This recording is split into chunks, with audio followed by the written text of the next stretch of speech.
Welcome to Canonical, a conversation about books. I'm James Xiao, and I'm joined by Iyad Darris. Hello. Hi, Iyad. And Sam Spieler. Hi. All right, Sam.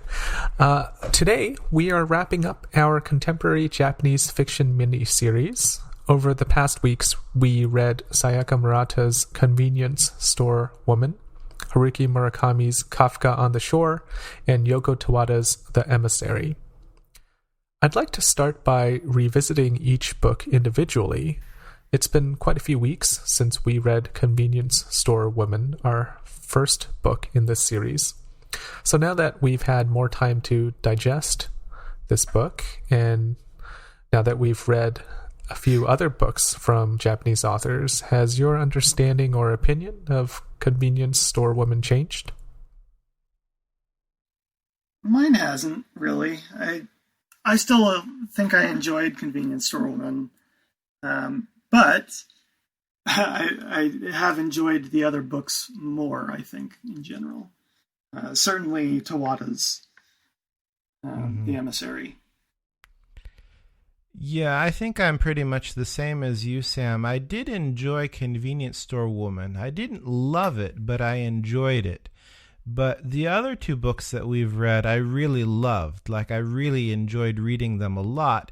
So it does make Convenience Store Woman seem a little bit less important to me, but it's not a bad book necessarily. It's just not something that I had strong feelings for. What made it seem less important? The emotional impact, for me at least, was much less than Kafka on the Shore. I'm not ashamed to admit, actually, when I was reading the end of Kafka on the Shore, I teared up a little bit. It had an actual, visceral, emotional reaction. And then in terms of comparison to The Emissary was just really, really well written. The prose is just so beautiful that it's really tough for the other two novels to compare. So those two definitely had advantages, significant advantages over Convenience Store Woman. For me, in much the same way, I don't think it actually changed anything, but it did reinforce my initial feeling of how I thought Convenience Store Woman was a flawed book.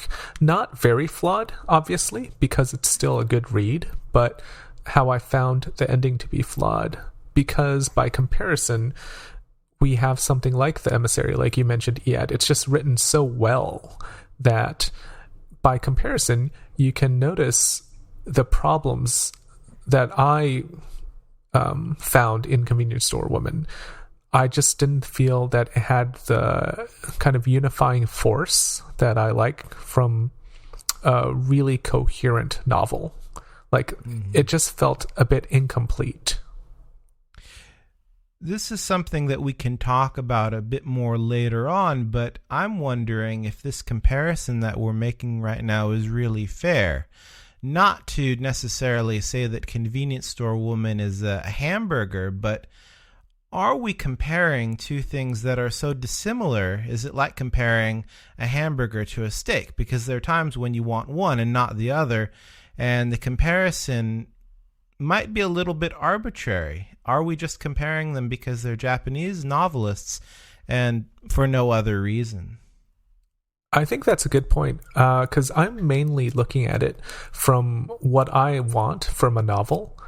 And what I want is that sense of completion, kind of the way I described it is unifying force, where I want everything to kind of be moving in one direction, so that the ending has a kind of impact.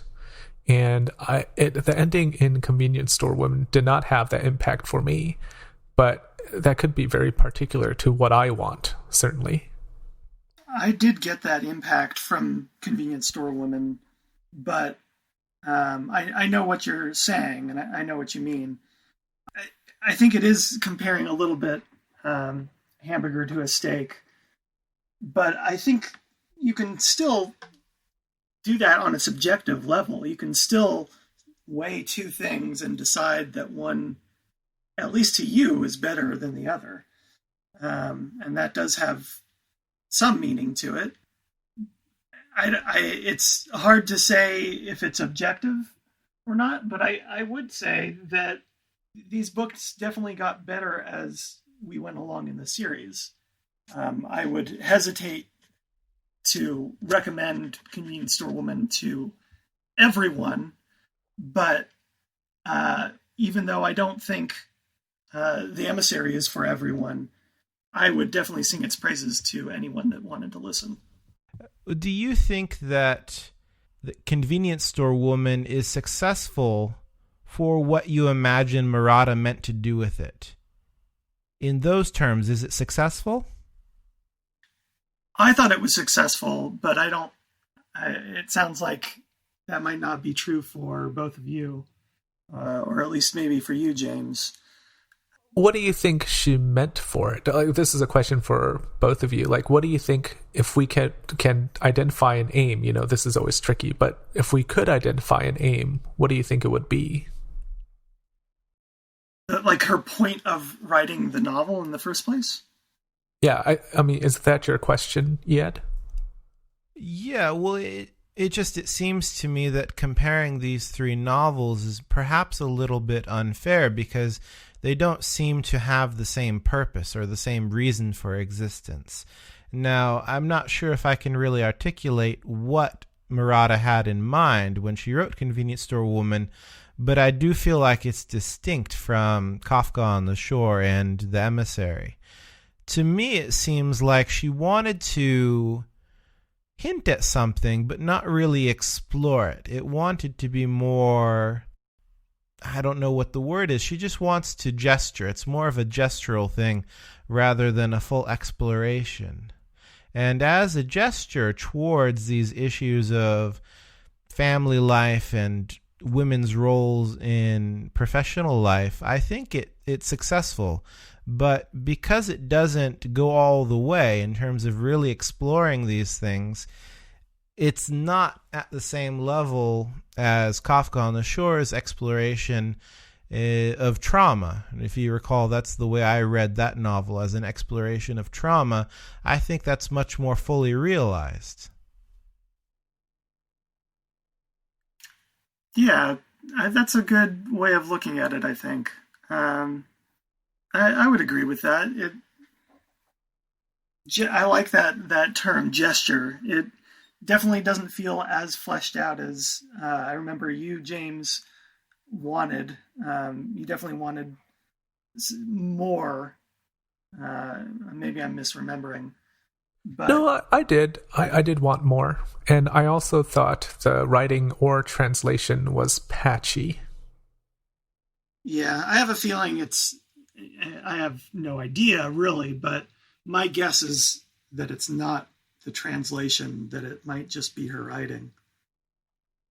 I will say, though, that with the caveat that I view a novel, the distinction between a novel and a short story as kind of a sliding scale.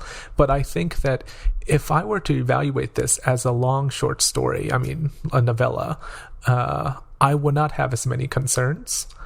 I think part of my feeling that this feels incomplete or not as fleshed out or patchy is because it feels like that if I'm looking at it as a novel. But what about the second book, since we've already talked about this a bit, talked about Convenience Store Woman a bit now. What about Murakami's Kafka on the Shore? Has anything changed? I thought about it a little bit more. I don't think we talked about this, but I remember how I felt when I first read Murakami, and I couldn't put Wine a Bird Chronicle down. And then I read Hard-Boiled Wonderland, and I thought it was okay. And then much later I read 1Q84, and also read that pretty quickly. Not quite as quickly as Wine a Bird Chronicle. But with Kafka, it felt in the middle. I did enjoy it thoroughly, but it wasn't as gripping to me, I guess. But I did thoroughly enjoy it, and it felt more important than the other books that I've read of his, even if it wasn't necessarily as fun. It had more of a message, I think.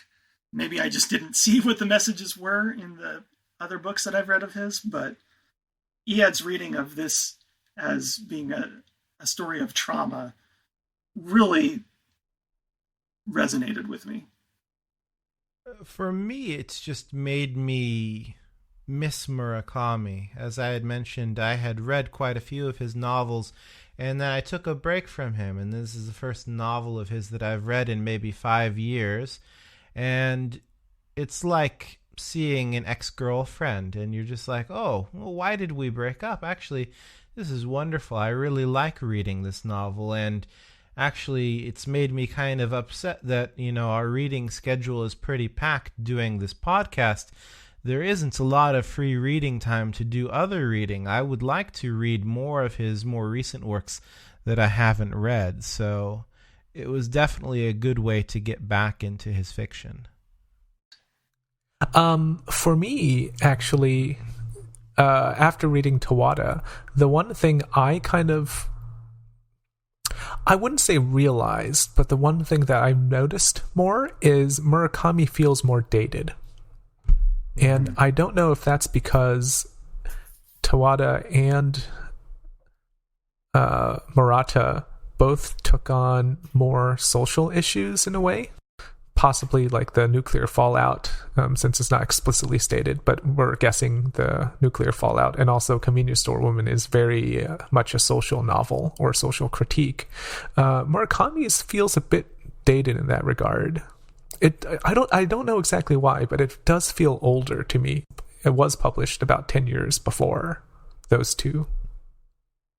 Yeah, I agree with you. I think that Kafka on the Shore represents something of the past in Japanese literature, and it's not cutting edge in the same way that Tawada is cutting edge. Even though Tawada is not actually that much younger than Murakami, she has a much more youthful spirit and a much more playful attitude towards her work, I think, than Murakami does. And I think that attitude, when you juxtapose her attitude with Murakami's attitude, it does make him seem a little bit stodgy.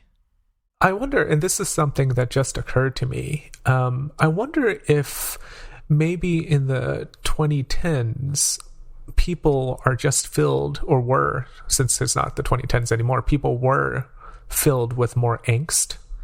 There was more of an attitude of worry and a kind of a navel-gazing self-assessment, more of a self-assessing approach, because both of those books can kind of signal or gesture toward perhaps the need for something better, some change in society.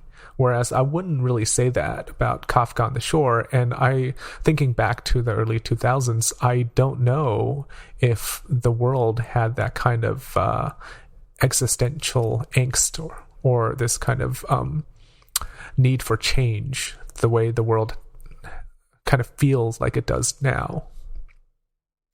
I don't think the West did, certainly.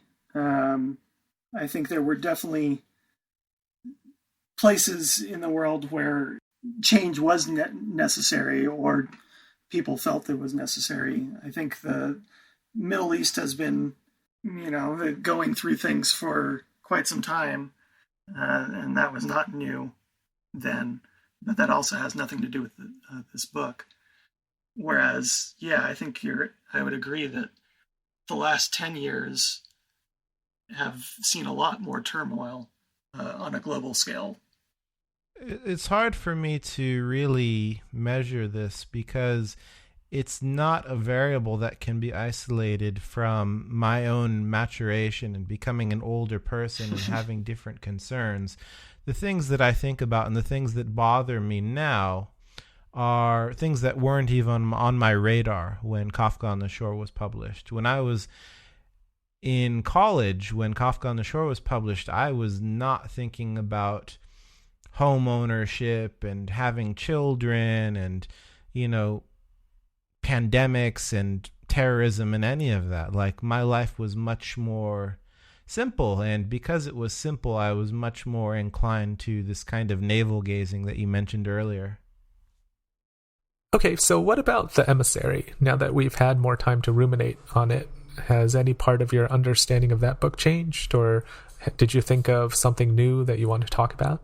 For me, I think it's kind of made me want to take a more critical examination of her narrative style, because I had mentioned after reading The Emissary, I read a second novel by Tawada. I read The Bridegroom Was a Dog, and it has the same sort of narrative style, what I would call tumbling. It moves from idea to idea without necessarily subordinating them to something larger. The structure is not like a house being built, but rather kind of something tumbling down a hill. And I would like to be able to articulate the function of this style and why it's so appealing to me in a more clear way. But I do think that it works really well in capable hands, and I think Tawada is able to use the style really well, because even though it's very decentered, it shifts from idea to idea, and all of the ideas are gold. Like, she's always hitting a home run, I guess is the right way to say it. Like, even though it's decentered, it moves from one place to the next, and all of the places are equally interesting. Maybe you have an inclination toward, that kind of lyrical style. Someone like Stuart Dybek might be someone you'll enjoy reading. Someone who's kind of more poetic than a lot of other other authors.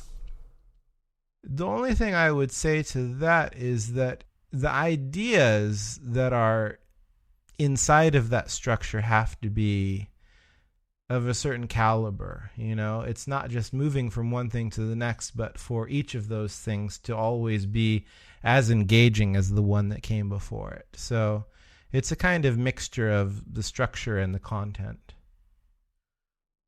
Kind of in line with what you're talking about, what I realized that I really like about this is and I've done this quite a few times since we've talked about it, is you can open the book up at any page and you can read for like 10 pages or 5 pages or even a paragraph, and it's still good.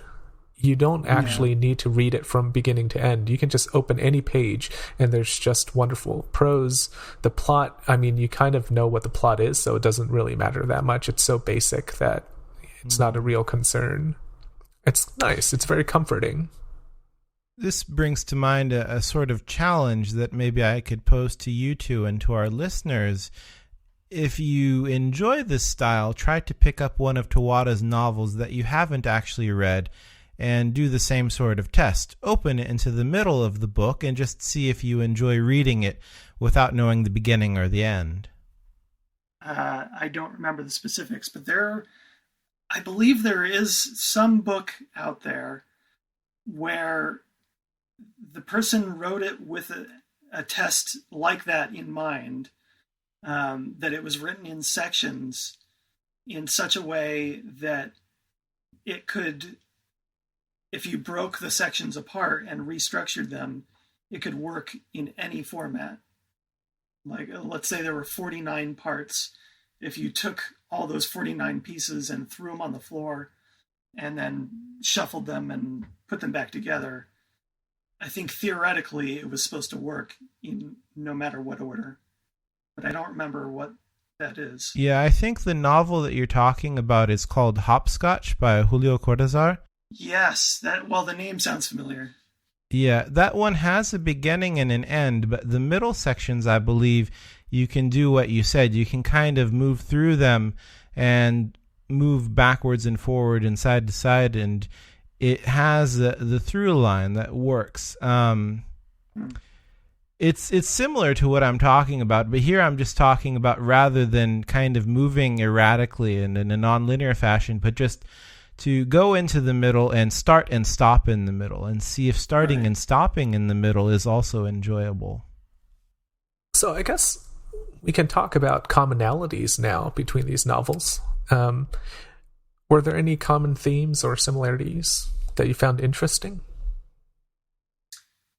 Well, it's not commonality per se, really, but something you brought up off air, James, that I thought was interesting is that they're all concerned with different time frames.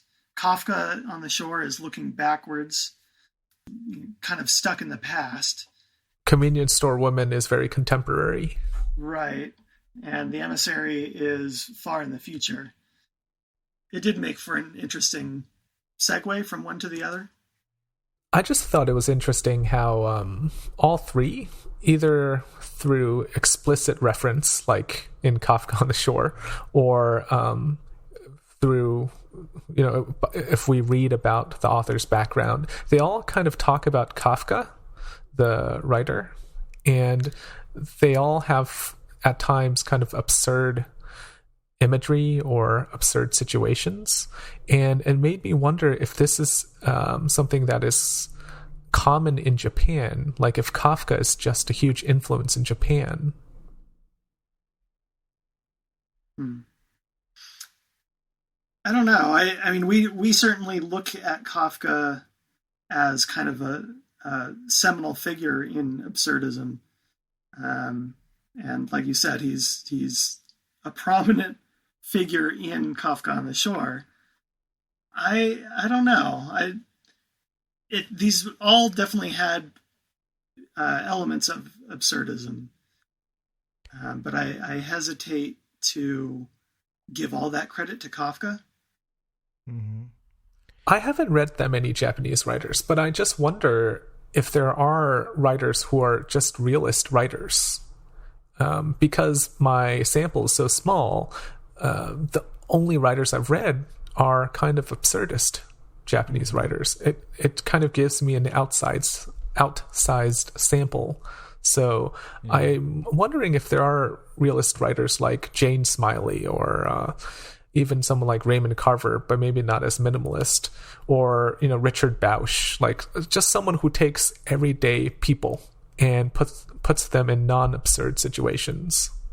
I would think there almost has to be. I also don't have that many points of reference, but I know that they have quite a literary culture. So I would be very surprised if there weren't plenty of writers that are more in that line. Yeah, I'm pretty sure. I couldn't point to anybody specifically, but I'm sure that there are writers like that. Towards your first point, I would say that I don't know if it's Kafka per se that Japanese are really into, but just in general, they have a sensibility that's more prone to absurdism, I think, than perhaps other countries. This is a very broad generalization, but I do think that Japan has a greater appreciation for the absurd than some other places. Yeah, I think I mentioned Kafka because I think it was for Tawada, in one of her interviews, she talks about Kafka. Mm-hmm. And I think in a review of Convenience Store Woman, they also reference Kafka, though it might not be her specifically mentioning Kafka. So I don't know. It could be because Kafka is just that kind of cultural touchstone that people have to reference if they talk about absurd novels. It's true. I haven't heard the word Kafkaesque in a while, but that is the kind of term that gets thrown around a lot. Let's talk about the translation now. Do you think that translations had any impact on your understanding or enjoyment? The first thing I would say is that it's notable that Murakami and Tawada have both worked as professional translators. So I would imagine that their standard and their criteria for translation of their own work is probably different from other writers. I do think that of the three, Mitsutani's translation of The Emissary is the strongest. I'm not sure about the translation of Convenience Store Woman. It seemed serviceable, but it didn't seem like an especially difficult novel to work with. For Kafka on the Shore, the translation was a little bit clunky. I felt like it wasn't really hitting the right notes in terms of some of the contemporary language. It was very, not archaic, it was anachronistic. We had people in 2004 saying things that sounded like they were from the 1950s. But it didn't actually bother me that much. There's a particular, I don't know if I would say it's exoticism, but there is a datedness that I find in Japanese culture, which I actually find kind of, it's endearing. I don't know if you've ever kind of had the experience of being in like a Japanese shopping mall or going to Japan in general, and you see things that are a little bit out of date, but it's charming in a way. I don't know how to articulate it really well, but it's not tacky, but it's just very old-fashioned in a cute way, I guess. It kind of feels like they're still in the 90s sometimes. Like if you go into a Japanese cab, it feels like a car from the 90s. And I've read that a lot of the cars are from the 90s. They just never updated the car fleet. Yeah, there's this kind of slipping through time that I get with a lot of Japanese culture, that it's not unpleasant. It's strange. It's kind of surreal, but it's not unpleasant. Going back to translation, I would agree with everything you said, Ed. The only thing I have to add to that really about Kafka on the Shore is that he's got 3 different translators, and it sounds like he's more blasé. I mean, I'm sure he's involved. He sees their work as they're working on whatever his current project is. But reading his interviews where he talks about translations, about other people translating his work, it makes it sound like he just kind of shrugs and says, yeah, they do good work, and whoever wants to translate his work is who gets it. So one of the translators, I don't remember their names, but one of the translators expressed that he was not interested in Kafka on the Shore. So the second one said that he would do it. And I find that interesting. So now I'm curious about the other books I've read of his, which translators translated those works, and whether that corresponds with my enjoyment of those books. Well, I feel like if I were a Japanese writer, I'd be knocking on Mitsutani's door like ASAP. Yes. Well, so that novel would have been a tougher one to do in general, but also, as you were saying, Ed, with Tawada, not only is she a translator, but she just works with language. She's much more laser focused on her language than Murakami is. I don't think that's what Murakami's focus is. He's telling a story, but he's not as focused on the playfulness, on the similes. He's more big picture. Okay, well, let's take a break.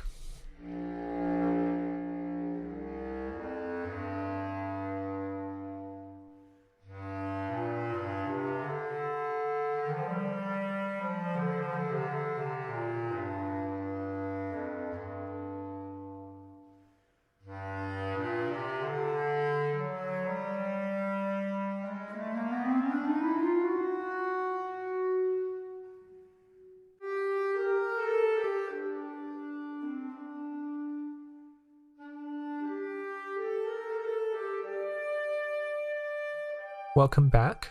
So, yeah, let's start with you. To what degree do you think an author's country of origin influences their work? Well, I think that this conversation is kind of proof of the fact that it does influence its reception and its readership, because we chose these three novels and we're reading them together and we're discussing them together. And I think that the comparisons that we draw are similar to what a lot of other readers will draw. Now, this isn't to say necessarily that the authors wanted to write a quote-unquote Japanese novel, but that's the way the readers respond to them.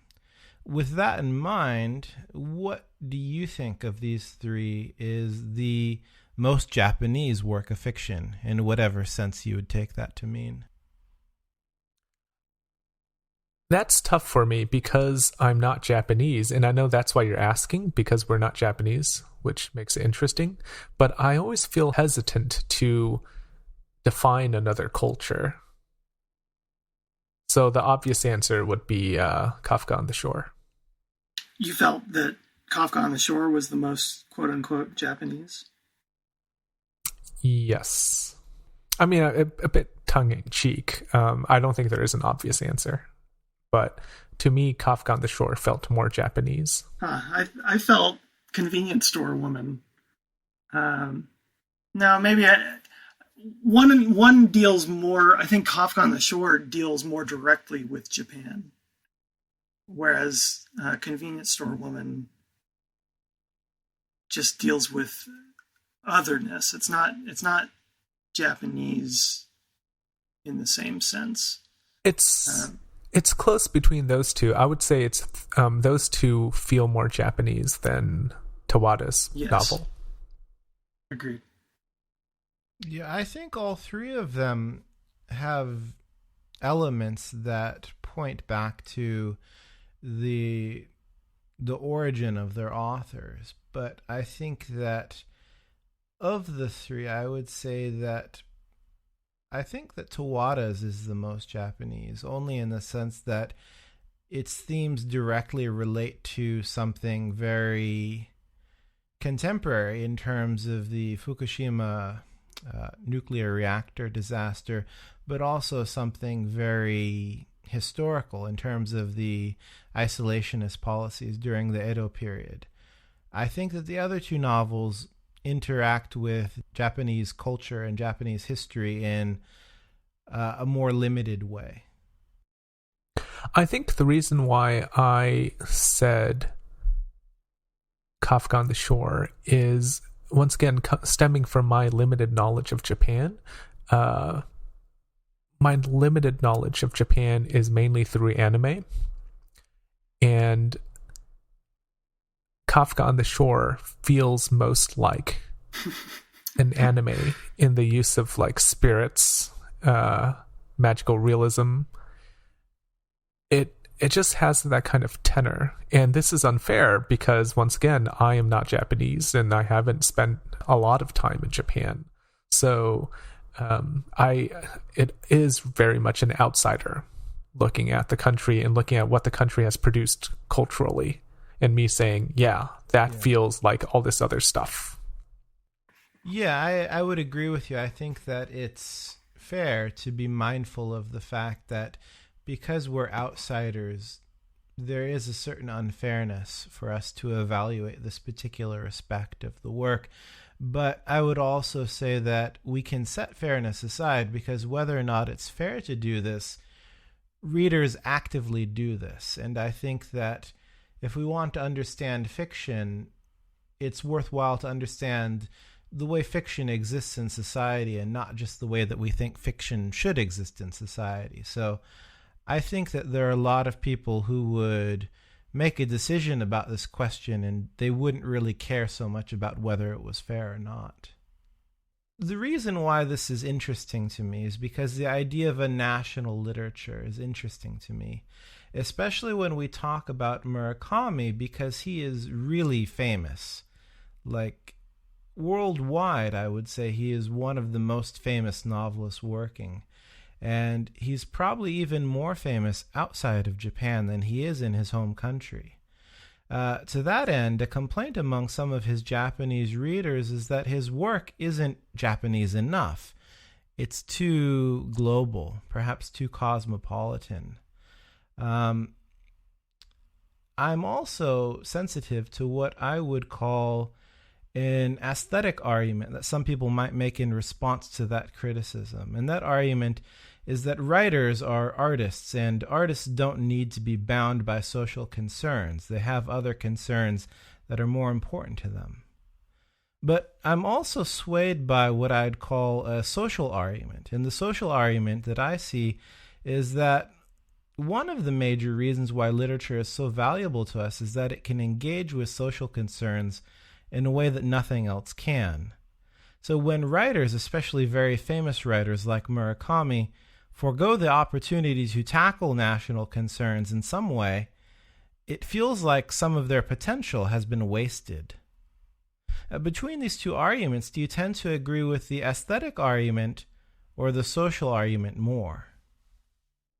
So for me, aesthetic usually takes precedence over social message, at least at first. I mean, when I listen to a song, it usually takes me several listens before I start paying attention to song lyrics, and why for the Emissary, for example, while there are echoes of Fukushima or a similar or larger catastrophe, paired with concern for waning interest in family responsibility, I'm much more interested in the art of it, in the language playfulness, and the message, the social argument behind it is secondary for me. But I also think it's a case-by-case basis. In Convenience Store Woman, it's almost all social argument. I don't think the prose style carries the same artistry for me. So the social message or critique is required in that case.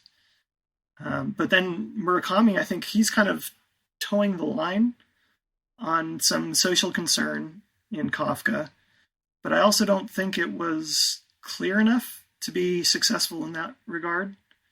I think we talked about some social concerns that were really great, but I think I would agree that he's more on the aesthetic side. If anyone has a stage for a platform for social concerns, Murakami would be that person. He's got all the currency that he could want to tackle those kinds of big problems. But I don't know that you want to demand that of every author / artist. And I also don't know if we should. I don't think I want to say that Murakami isn't capable, but I don't think I would seek that out from him necessarily.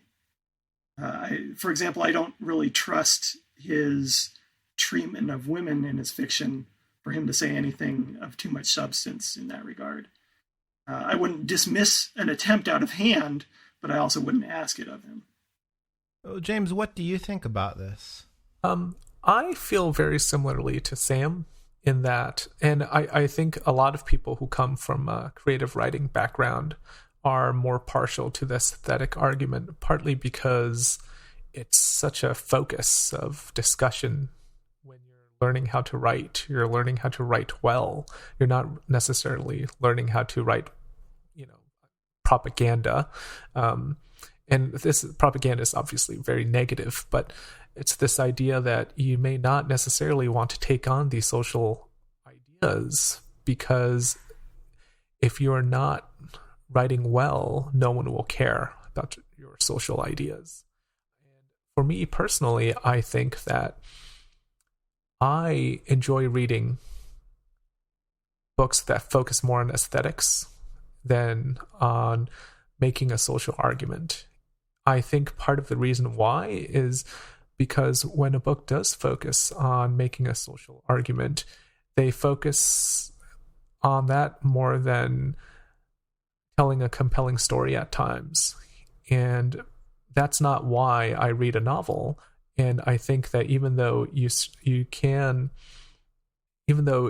do have some kind of responsibility to society, I don't think that you necessarily have to do it in fiction.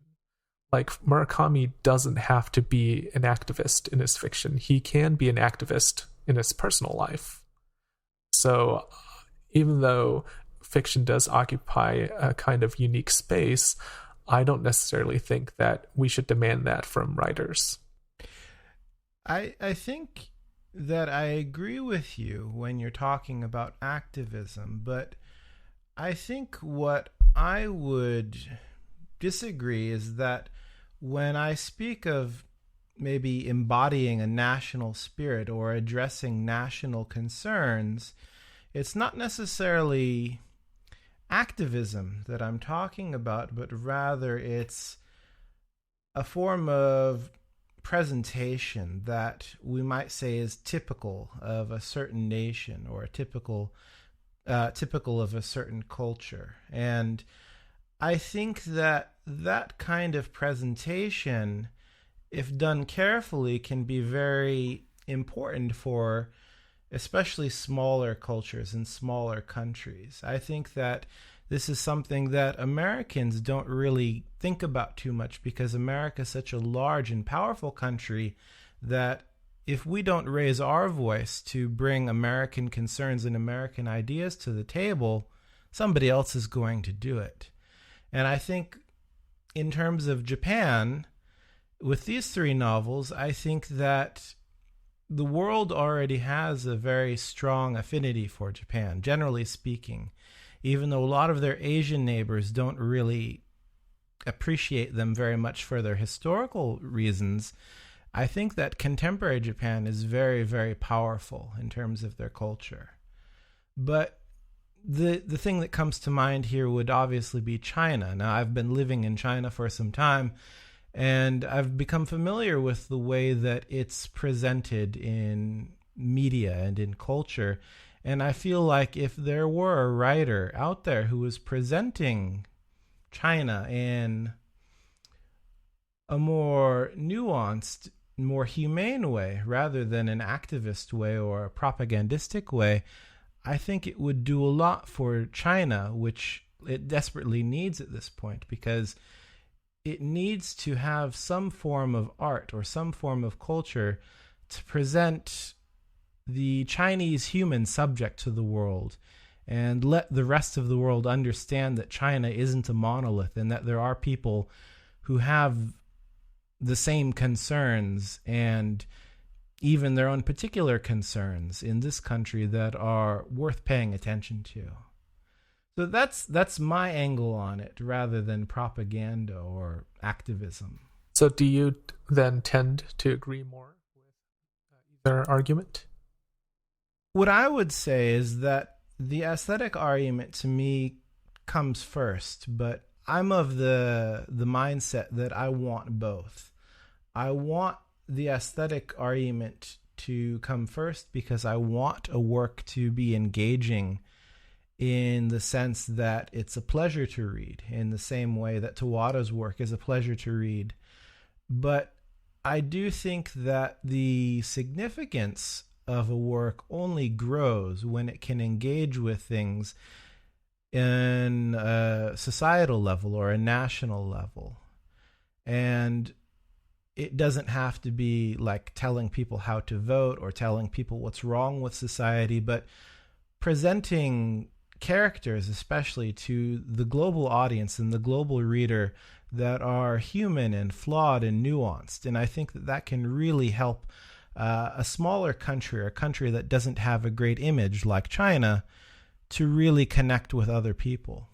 What comes to mind to me is someone like Toni Morrison, who is obviously a really good writer, but her subject matter carries import. I mean, she's, for me, the American author who best represents this kind of balance. But what I would say about that is, when it comes to what I want to read, and I'm talking mainly as a reader, sometimes I want to read Toni Morrison and I want to engage with a subject matter that's important. But sometimes I just want to read someone like Lawrence Block, who's a masterclass mystery writer. There is almost no social argument present in any of his works, but he is a really good mystery writer.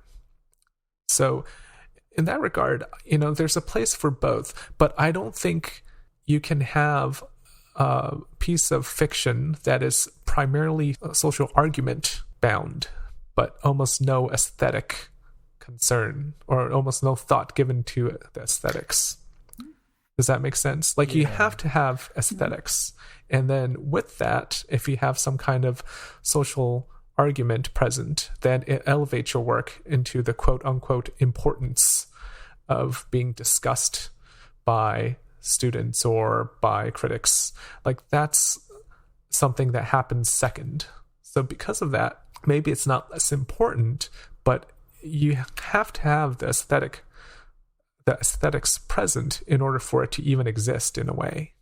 Yeah, I would agree with you there. The examples that I thought of just before we started recording were the socialist realism that you see in a lot of visual art from the Soviet Union, or the model Beijing opera in mid-century China.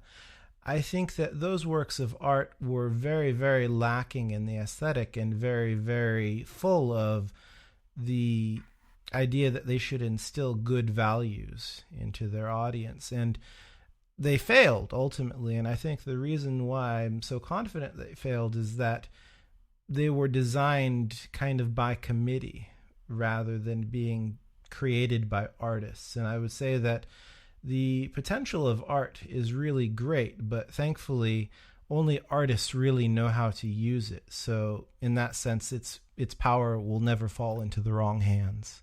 I think they have different goals and different things to say. I think state-sponsored art they have different goals.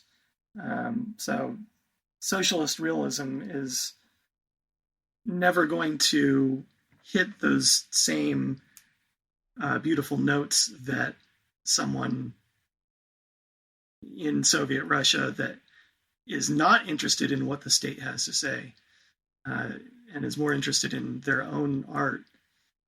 They're going to be completely different tracks.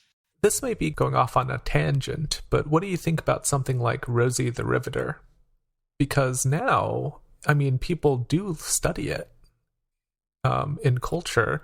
I don't think people necessarily appreciate it like art, and it definitely is propaganda.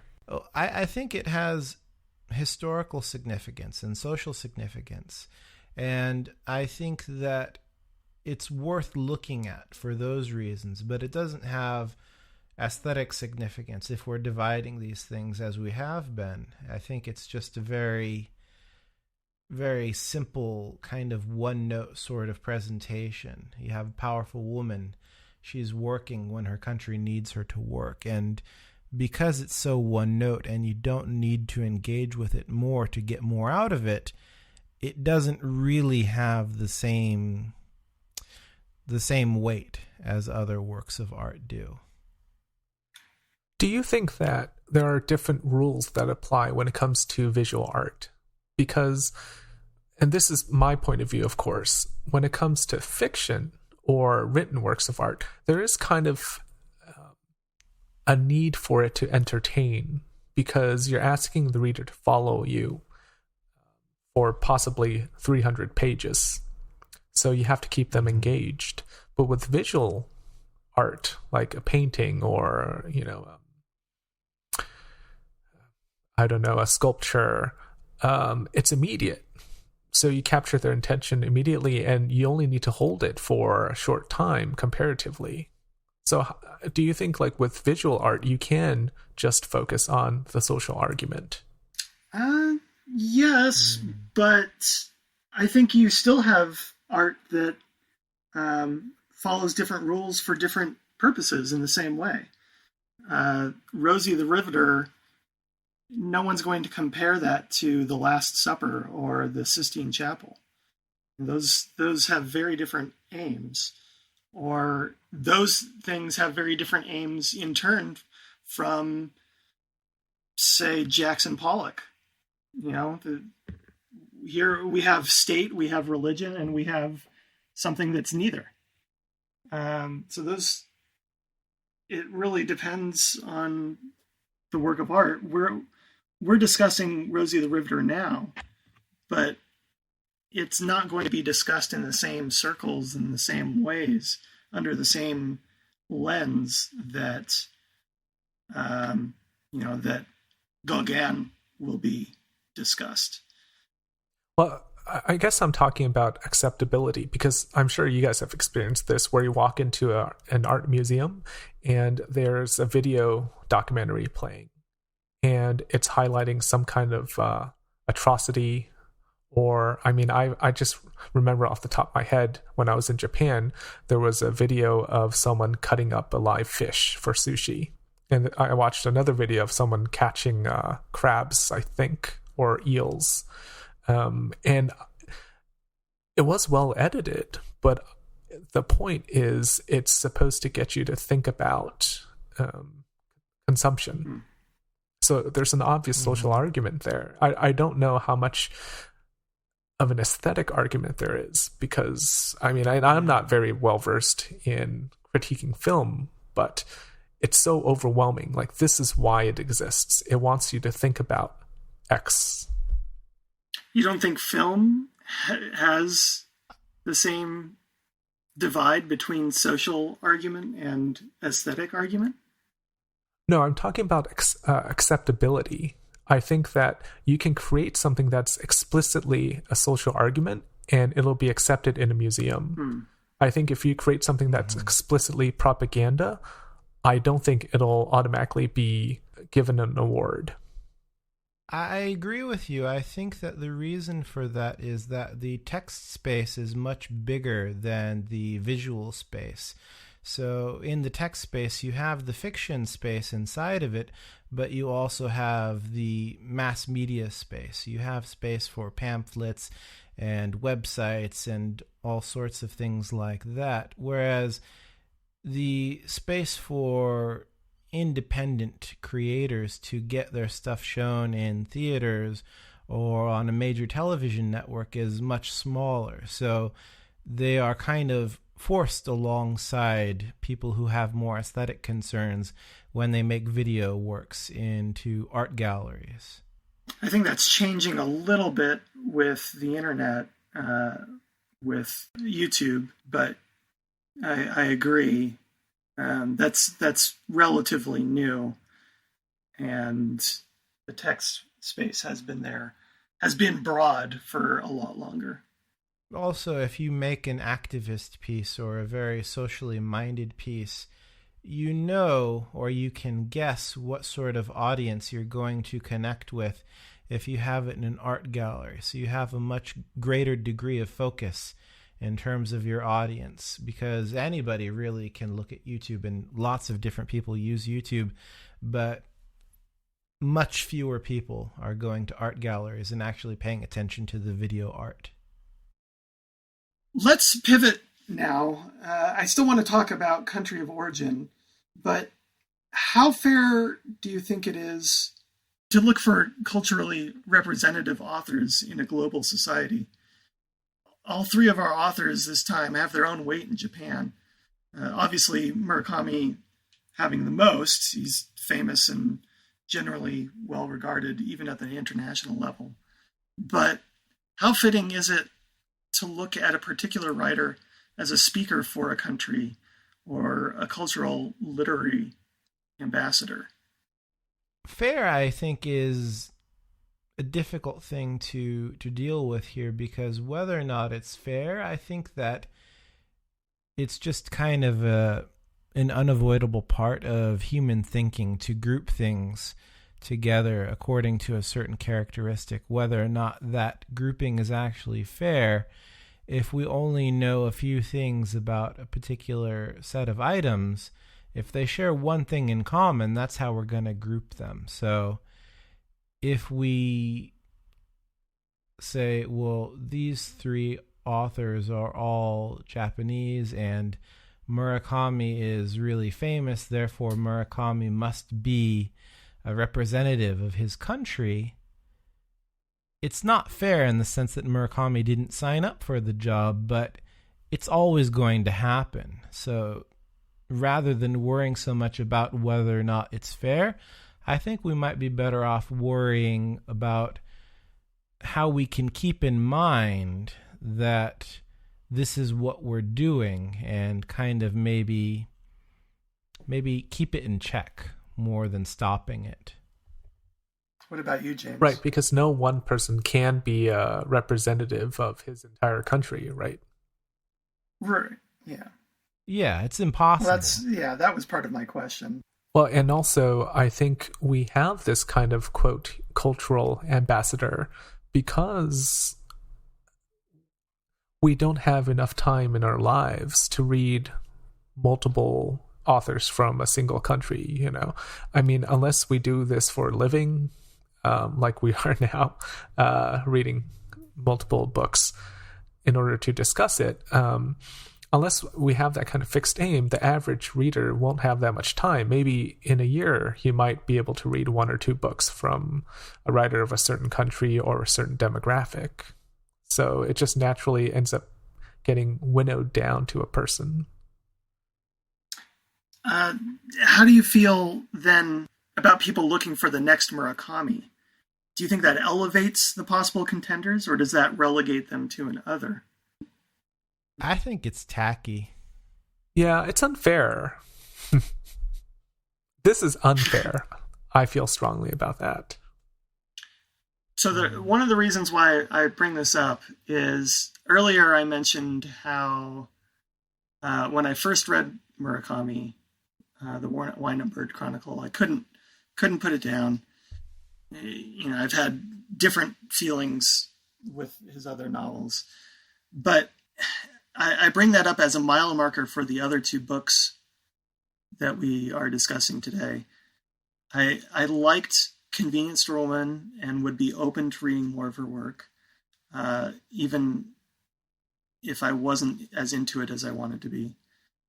And if that's the first novel of hers to be translated into English, what does that say about her other work?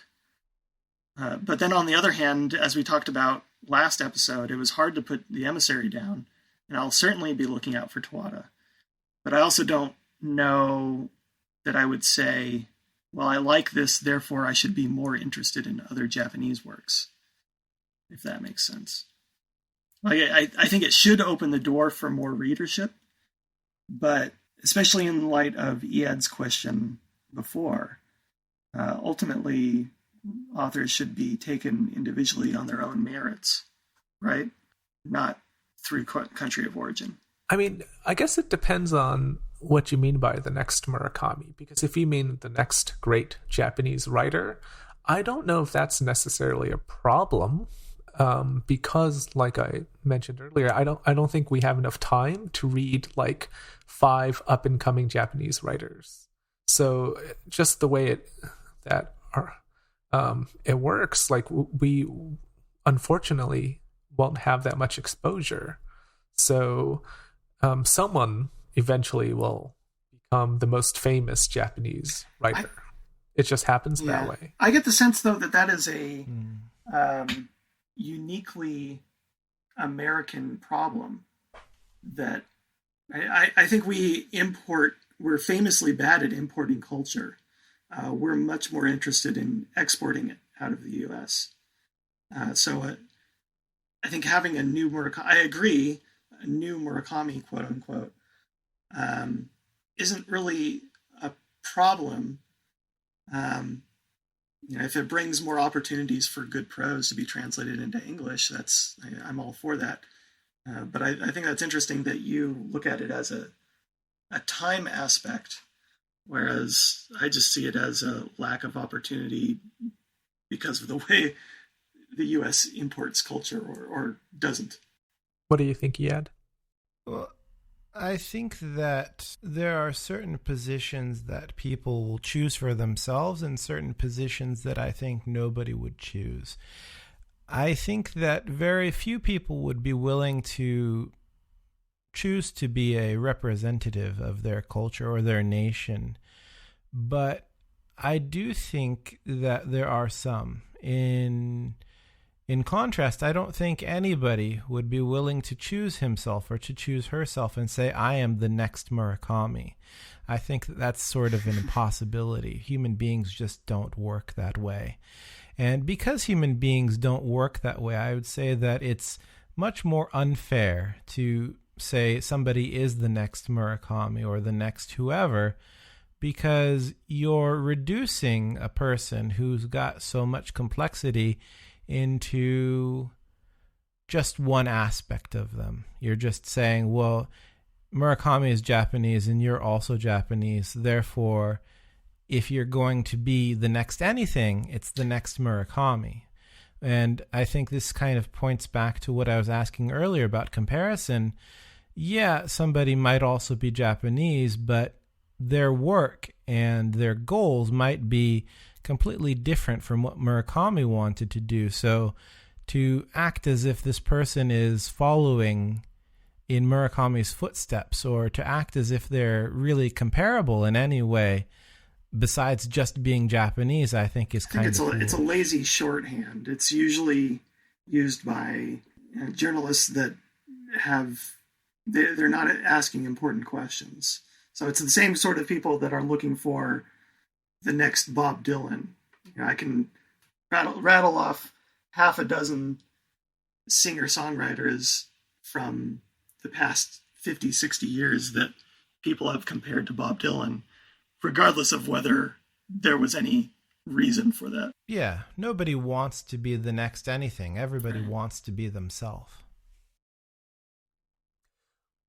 One thing that I've been quite interested in is kind of related to what you guys were talking about, this idea of an insider and an outsider, because we are outsiders looking at Japanese literature, and we're bringing our outsider gaze to these books.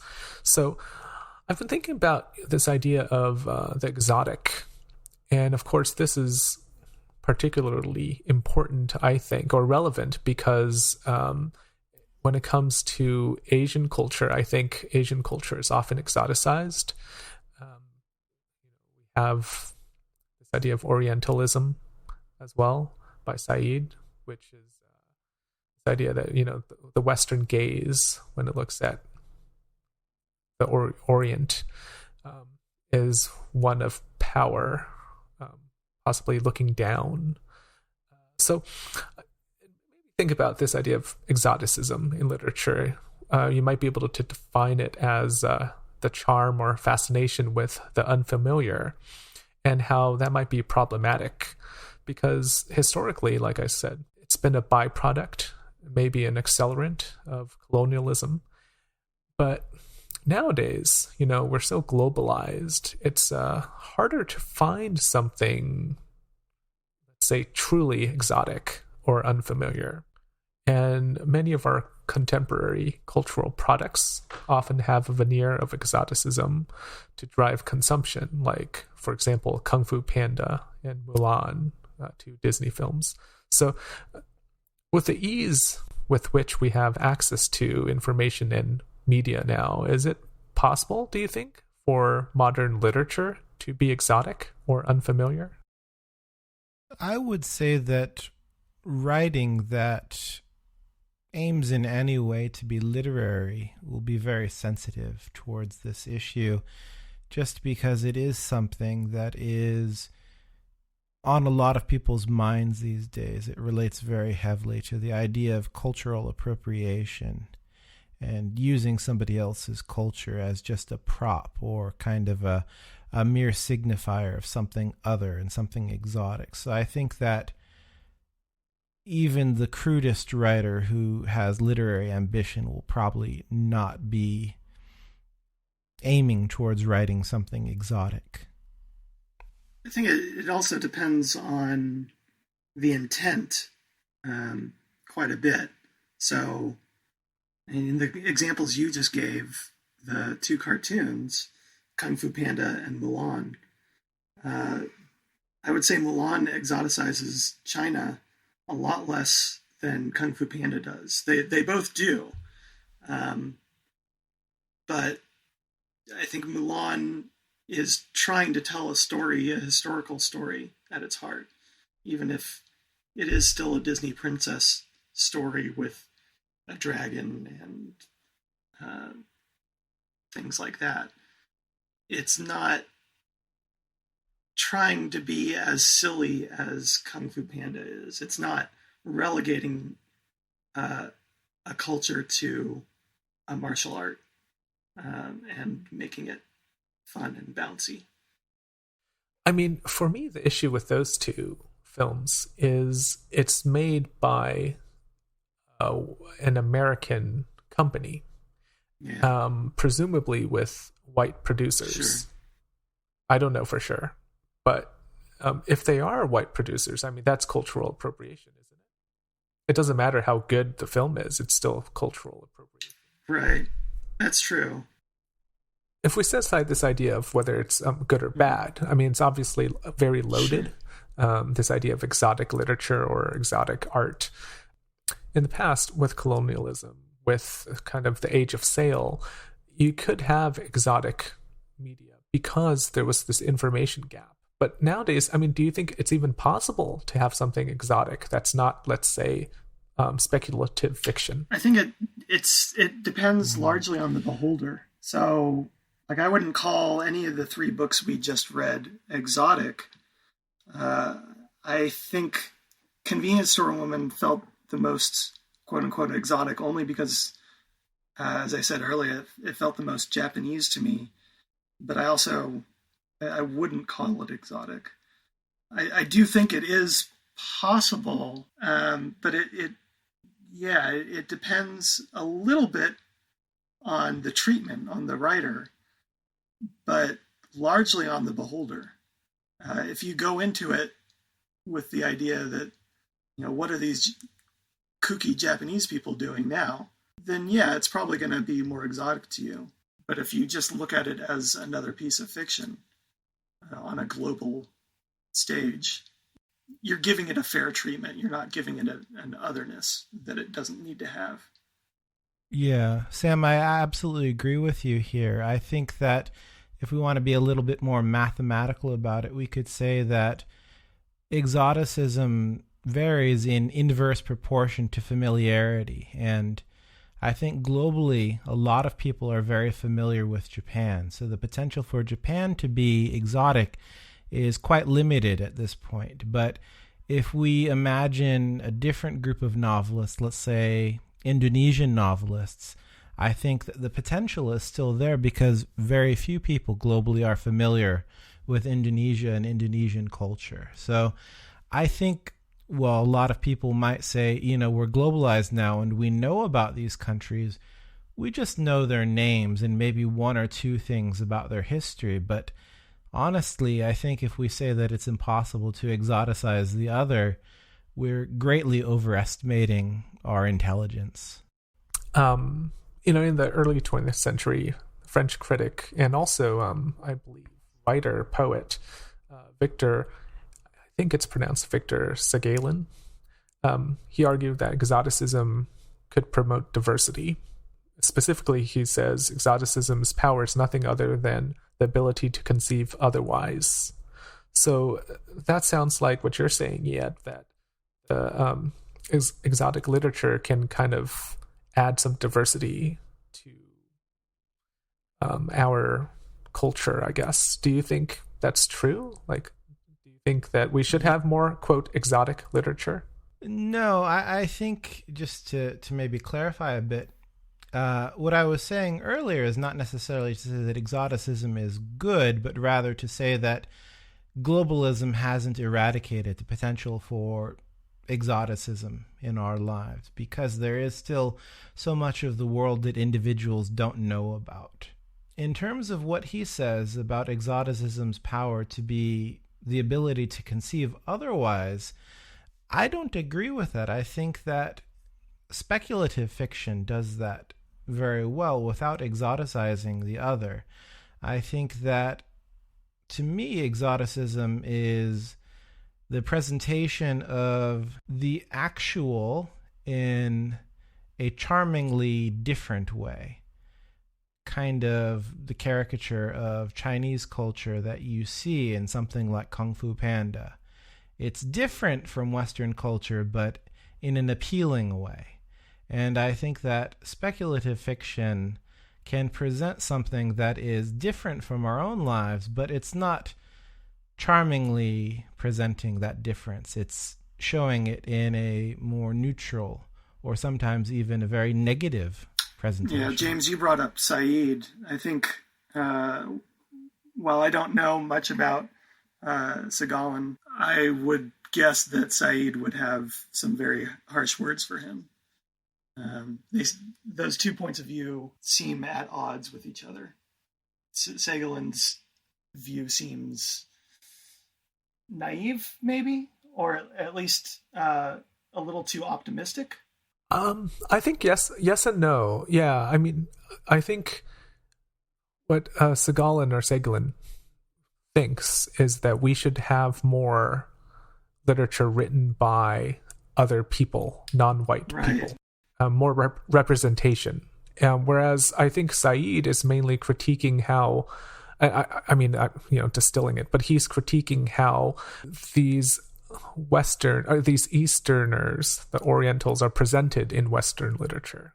I agree that we can certainly have more diversity, but I also agree with that diversity doesn't have to come with exoticism. It's a different kind of exoticism nowadays. I mean, with like Robinson Crusoe, the exotic is that I forget his name. Is it Friday? The native that he meets, right? Like, that's obviously an exotic figure that the audience back home will not know anything about. And I think nowadays it's hard to have that kind of utter non-knowledge of another culture. I just think that even, let's say, take our example of the Indonesian writer, like, even if you don't know much about Indonesia, you know something about Indonesia. And if someone presents to you an Indonesian who is a cannibal, you might say, well, that's probably not true. Whereas, 300 years ago, you might say, could be. Possibly, but James, you should know that there are a lot of people who continue to perpetuate this idea that Chinese people are regularly eating dogs and other wild animals. And while it is true in some very limited circumstances, it's not true of the general population. And I think that people, they persist in knowing, or they persist in believing that Chinese people are doing these things, even though China is a huge country and very globally connected. So it seems like this type of knowledge doesn't really prevent this kind of misinformed gullibility. That's true. I guess I'm thinking more about titillation. A certain kind of titillation is lost nowadays. I mean, it's hard to get that kind of real sense of the unknown. Mm-hmm. I don't know if you guys feel the same way. Unless you're someone who's venturing, you're writing a travelogue about the depths of the Amazon. I mean, so many places now have appear on Google image search. You don't really have parts of this world that's unknown. I just think there is something missing, that kind of exotic quality. Not that it's necessarily a good or a bad thing, but just the fact that it's much harder to have that kind of exotic fascination nowadays. I'll put it this way. No one's leaping to make Indiana Jones and the Temple of Doom contemporarily. Which might be a good thing. Yeah, so to that, what I would say is that I agree with you, James, that there is a decrease in maybe the globally minded consumer's sense of exoticism in the world because so many things are available to him. But in the past, when we had more exoticism, that exoticism had a price tag. And I think that the price for exoticism was never paid by the consumer, but it was always paid by the group of people being othered. Yes. Yeah, and that gets to Said, I think, or this idea of the post-colonial gaze.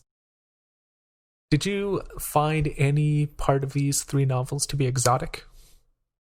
I wouldn't say I'm a Japanophile by any means, but I do know more about Japan maybe than... I'm probably in the upper third percentile of Japanese knowledge among Americans. So I would say that at my level of familiarity with Japan, it wasn't exotic, but I could see it being exotic for other readers. Yeah, and I mentioned Convenience Store Woman was the only one that felt maybe slightly exotic, but only, I think, because it was designed to be quirky. It wasn't necessarily that it was more Japanese. It was just that the main character is an other and is unaware of it and then becomes aware of it and then embraces it. In general, these were universal themes that were being discussed. There was nothing particularly exotic about any of them. There were some supernatural things in Kafka on the Shore and to some degree in the Emissary, more science fiction in the Emissary. But again, Murakami usually feels global and international.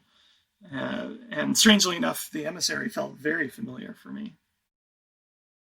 Did either of you feel that there was much of a, let's say, a post-colonial gaze as you were reading these Japanese writers? Did you feel like, as someone who hails from America, that that you're kind of othering them in a way? That, we can't help it in a way, right? But did you have that feeling as you were reading these books? I didn't. I don't think so. I just felt like I was reading another writer. If I felt like I was gazing into something different at any point, I don't think I did. I would say the only possibility for that would be if I was deliberately choosing to avoid Japanese writers that were addressing themes or ideas that I didn't want to engage with. But I don't feel like I had that motivation going into these novels, so I feel much more pure. I feel like my interest in the novels was sincere. I wanted to gain some more perspective on Japanese fiction, and I was able to let these Japanese people present their world to me in the fiction however they saw fit. Okay, well, before we continue, let's take a short break. We'll be right back.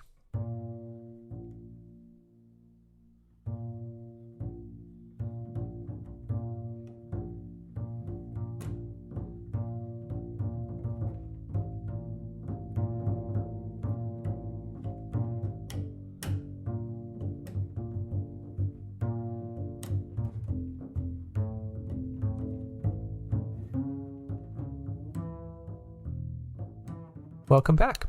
We've spent over a month now reading and discussing Japanese fiction. Are you guys interested in reading more? I am, definitely. You have read some more of Tawada's work recently, right? Yeah, I mean, I feel like Japan has a very elaborate literary culture, and I think that I already know of a handful of writers from Japan that I would like to read more of. And I feel like even the famous novelists like Murakami, they've got so much work that I still haven't read that I feel like there's a lot out there for me to kind of dig into. Are there any aspects of Japanese literature or culture you'd like to explore more? Well, we had talked a bit before about kind of the Japanese taste for absurdism, and I'm also very interested in absurdism in literature. So for me, that's the angle that I would pursue. I would look for more more work like Tawada's. What about you, Sam? Yeah, I'm in the same boat.